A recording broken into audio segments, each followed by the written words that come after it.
In 1996, there was a KKK rally in Michigan. Thank God there were hundreds of people there to protest this KKK rally.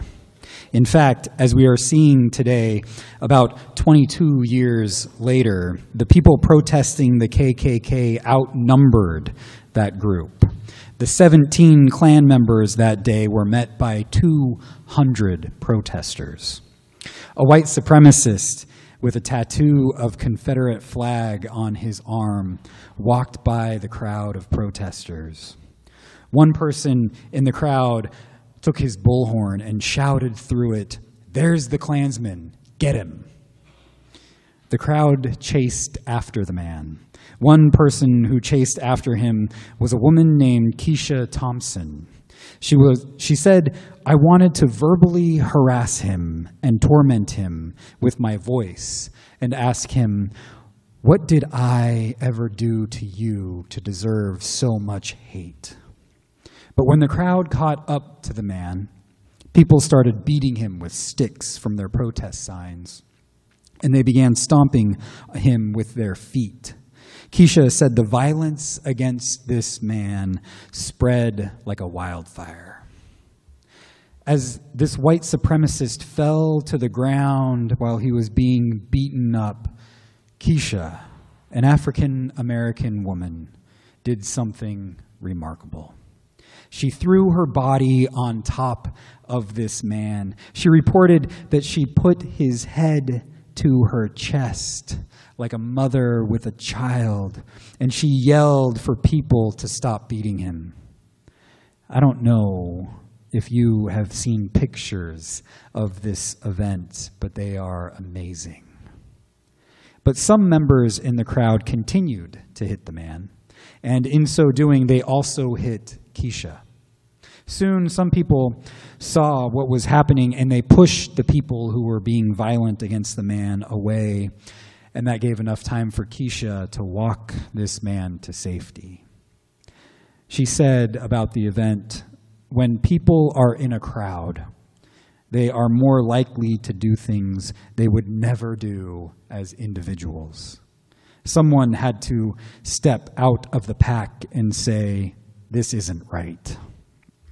To be honest with you, I don't know if I have that kind of love within me. I don't know if I have that kind of courage within me." Keisha could have been critically beaten up as she sought to save this white supremacist's life. Why did she do it? She said her faith compelled her to do it. In fact, she doesn't remember making a conscious decision to save the man. She said it was as if two angels picked her up by the shoulders and dropped her on top of him. I don't know about you, but in the background of this story, I hear the words of Jesus, who said that the fundamental act of the Christian faith is to love God and to love your neighbor, who may even include your enemies. You see, we often think of love as primarily an emotion.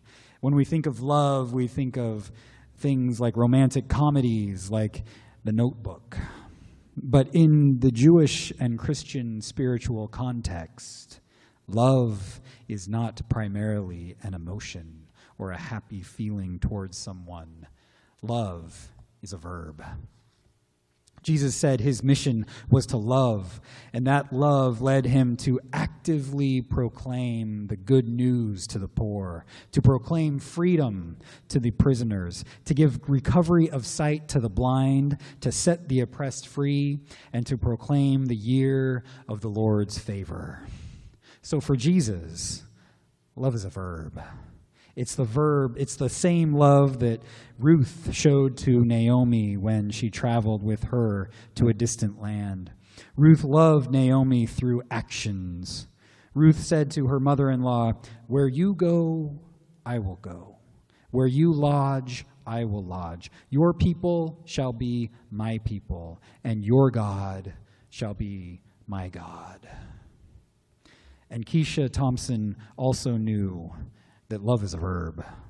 She showed up to the KKK rally in order to say no to white supremacy.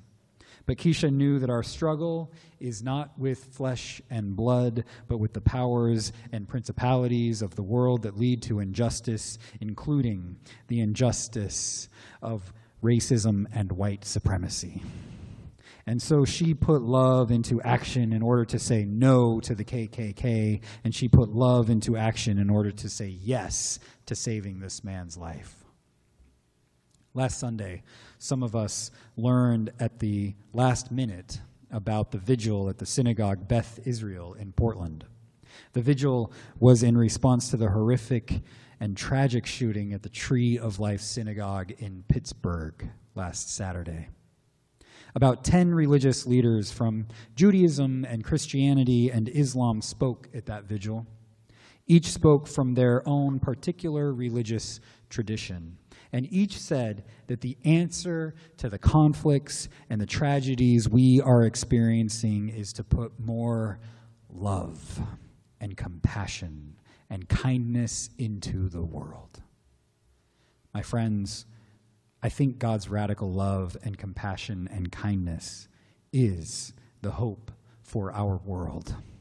This is the way that says no to injustice and hate, while at the same time it says yes to justice and yes to love. This Tuesday is Election Day, and I got to tell you that I'm hopeful, but I don't know what is going to happen. My hopes may be dashed, but here's the thing.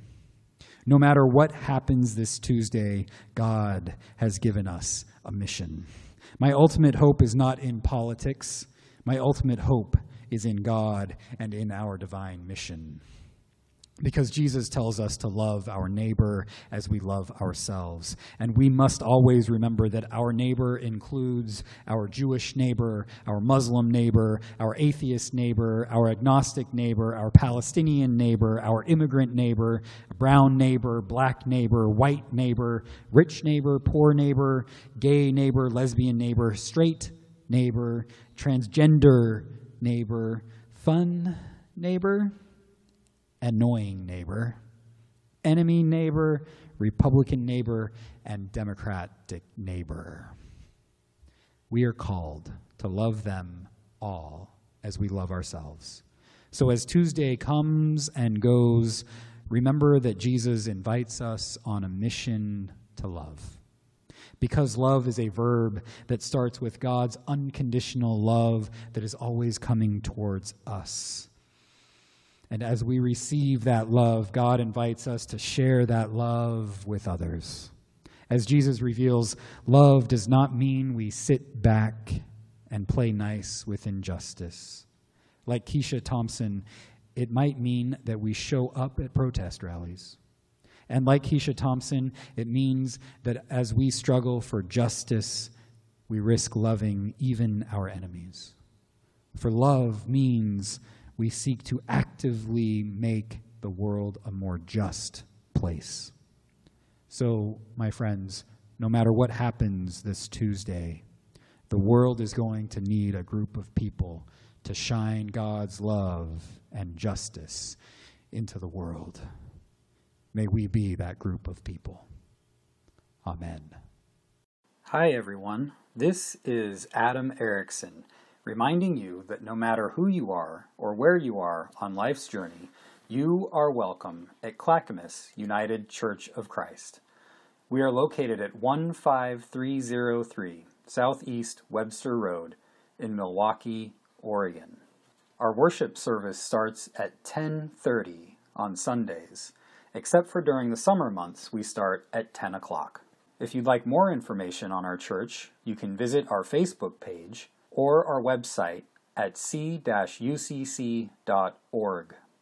You can also reach out to me through email at adam@c-ucc.org. Until next time, grace and peace be with you.